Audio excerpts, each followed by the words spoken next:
Akalain mo yun, isang taon na pala mula nung kami graduate at ganitong-ganito yung vibes ng video ko last year. At syempre, dahil walang budget ay ito na rin yung damit na sinuot ko. Kung nung isang taon ay nasa likod kami, ngayon naman ay nasa harap na upuan na kami para i-recognize ng school. Parang kailan nga alaang nung sinabi ko na next year, ako naman. Kami lang naman yung mga pinalad na makapasa sa board nitong nakaraang September at March exam. Medyo madami-dami kami pero sayang nga at yung iba hindi naka-attend for some reasons. Ganun pa man, salamat EECP for bringing quality education sa aming mga aspiring teachers. Lalong-lalo na sa katulad ko na nalipasan ng panahon at inugat na sa kakatrabaho. Again, thank you so much EECP.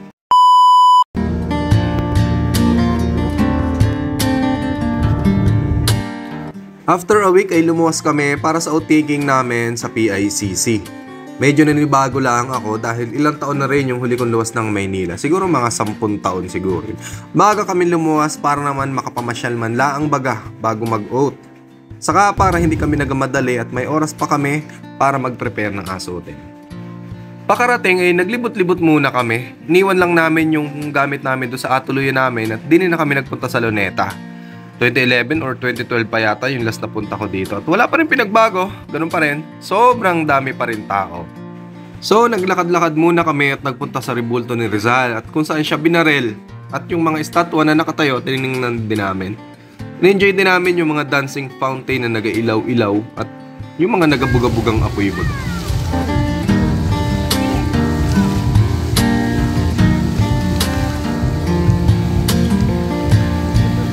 Apoy ano?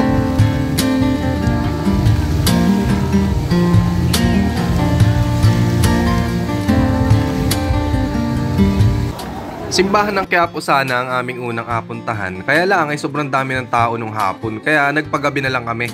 Kaya lang parang hindi nag-aalisan yung mga tao din. Ganun pa rin eh. Nabawasan lang siguro ng kaunti. So hindi na kami nagtagal at umuwi na rin kami. At rin na nga ilang oras lang ay ganap na talaga tayong isang professional na guro. At kung hindi nyo napapansin ay yun ulit ang damit na suot ko. Ngunit subalit na tapwa at pang ilalim lang naman yan at dahil may coat naman ako. Saka di naman pati nila alam yan, basta sikreto lang natin.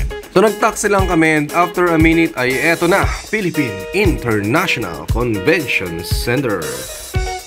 Saktong baba namin ng taxi ay tinawag na agad ang may mga 1 PM na ticket. So pumili na kami at pumasok. So sobrang excited ay syempre nagpicture na kaagad. Akala ko pagpasok mo, yun ha. Yun pala, magalakad ka pa ng malayo bago ka makapunta doon sa mismong venue. Nalimutan ko, wala nga pala kami sa Mindoro. At ayun na nga, nandito na kami sa loob.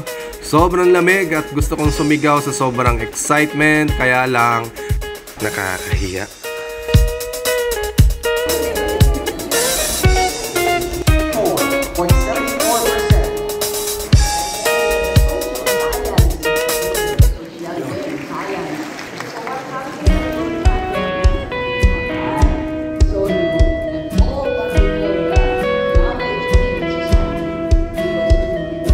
Pagkatapos namin manumpay, irin na nga ang napakaintay ng lahat, ang paglalagay ng pin. I still remember this moment in the back of my mind.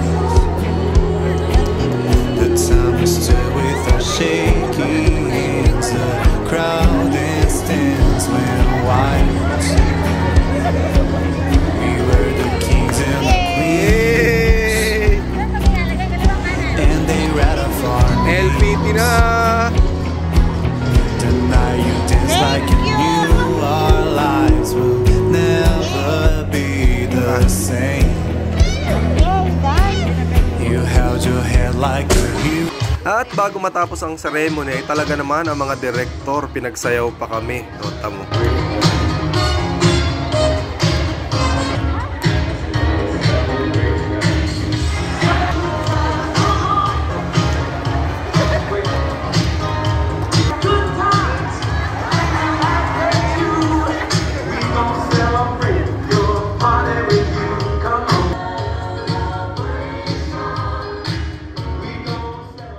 Long live the walls we crossed through, how the kingdom light shine just for me and you.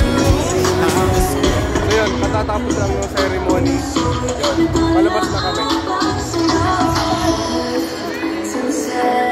Yo, pauwi na kami. Maraming salamat sa inyong panonood. Ito na nga, pauwi na kami. Yun, dala ko na ang aking mga maleta. Pupunta ko lang sa labas yung aking gamit. So pagkatapos ng outing, diretso na kami pauwi kasama ng aking kasama, si Ma'am Daisa. So ito nga, so thank you very much sa inyong panonood. And please like, follow, and subscribe sa aking page. And yun,